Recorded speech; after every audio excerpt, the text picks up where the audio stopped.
Hi everyone. দিনটা ছিল সরস্বতী পুজো। তো সরস্বতী পুজোর এত ব্যস্ততা, তার মাঝে আমি ভিডিও ছাড়তে পারিনি।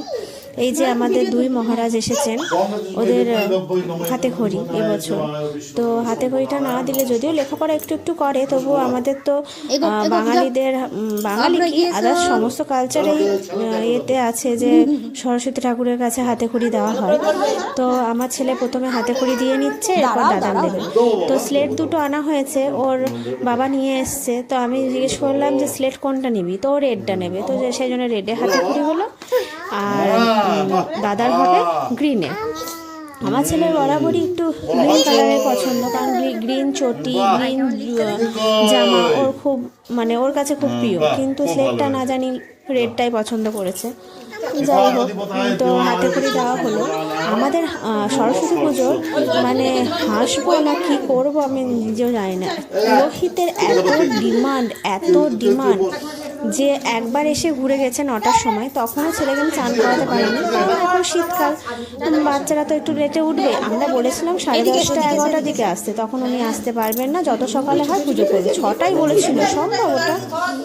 আমরা শাড়ি পরবো, আমরা দুই ননদ বৌদিতে যে শাড়ি পরবো, এমনিই শাড়ি পরবো, কোনো সাজগোজ নয়। আমার ননদ তো চুলও আঁচড়াতে পারেনি, আমি তো চুলটা আঁচড়ে সিঁদুরটা পরেছিলাম, নাইটি পরে ছেলের হয়ে গেছে, ছেলের হাতে খড়ি হয়ে গেছে। আমি যখন ছেলেকে গা মুছিয়ে রেডি করছি, তখন অলরেডি 10 মিনিটে পুজো হয়ে গেছে। আমি বুঝতেও পারিনি ঠাকুরমশাই চলে এসছে। এদিকে বই দেওয়া হয়ে গেছে, কীভাবে যে হলো। সবচেয়ে ওর বাবার রাগ হয়ে গেছে যে ওর বাবাকে আমি ফোন করে বলেছি যে তোমার ছেলের হাতে খড়ি হবে, এসো। দোকানে গেছিলো 10 মিনিটের জন্য, এসো। ও আসতে নিতে পুরোহিত মশাই বাড়ি থেকে উধাও। সে বোধহয় চিতাবাঘের থেকেও স্পিডে পুজো। তার পুরোহিত মশাইয়ের নিজের সিঁদে নেওয়া, নিজের যে দক্ষিণা নেওয়ারও সময় নেই, এমন অবস্থা।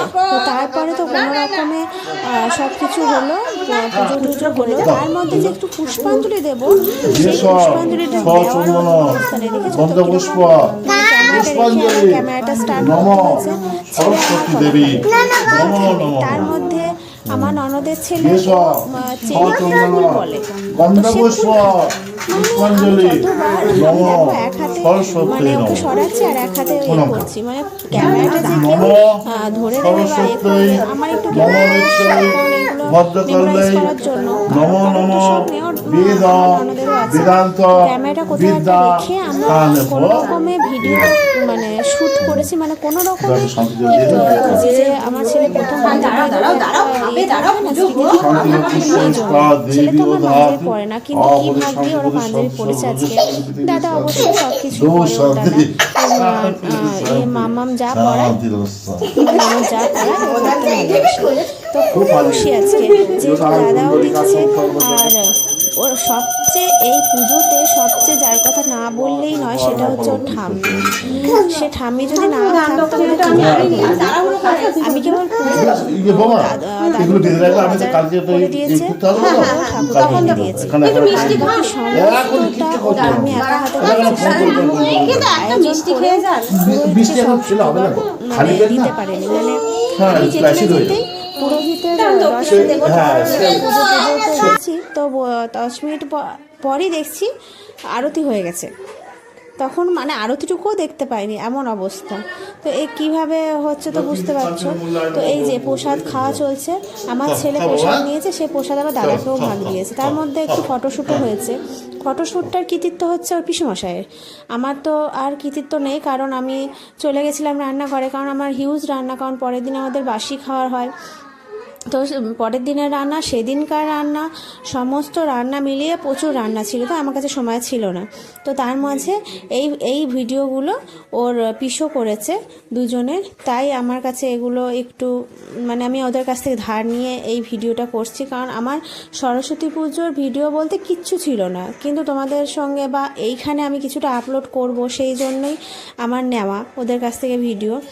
তো এইভাবে আমার ছেলের হাতে খড়ি হলো, মানে আমার ছেলের হাতে খড়ি সরস্বতী পুজো নিয়ে আমার একটা মানে একটা আলাদা ছিল, মানে অনেক কিছু ভাবনা ছিল যে আমি শাড়ি পরবো, আমার ছেলেকে সেইভাবে করব, কিন্তু আমার শেষবেলায় কোনো কিচ্ছু হলো না। আর সেদিন একটু ননদের আবদারে বাসন্তী পোলাও হয়েছিল, তার সঙ্গে আরও অনেক কিছু হয়েছিল। হ্যাঁ যাই, তো বাসন্তী পোলাও হয়েছিল। তো এদিকে ডাক পড়েছে ভিডিও দিতে দিতে। তো বাসন্তী পোলাও, তারপরে আলুর দম, চাটনি, আর দিনের মধ্যে এটাই হয়েছিল। আর কি হয়েছিল মনে পড়ছে না। আর রাতে হচ্ছে এই যে দুজনে দুষ্টুমি, মানে পাপাও খুব দুষ্টুমি করে পিসোর সঙ্গে। আমি এখানে যে অডিও দিচ্ছি, তো সেই অডিওটাও মানে দেওয়ার সময় নেই, কারণ সবাই হাঁকাহাঁকি করছে। আজকে এই পর্যন্তই, good night, tata, bye bye. তোমাদের কার সরস্বতী পুজোর অভিজ্ঞতা কীরকম আমাকে বলবে। আমার প্রথম সরস্বতী পুজো আমার ছেলের হাতে করে, আমার অভিজ্ঞতা মানে দুর্দান্ত, যা আমি কোনোদিন ভুলব না।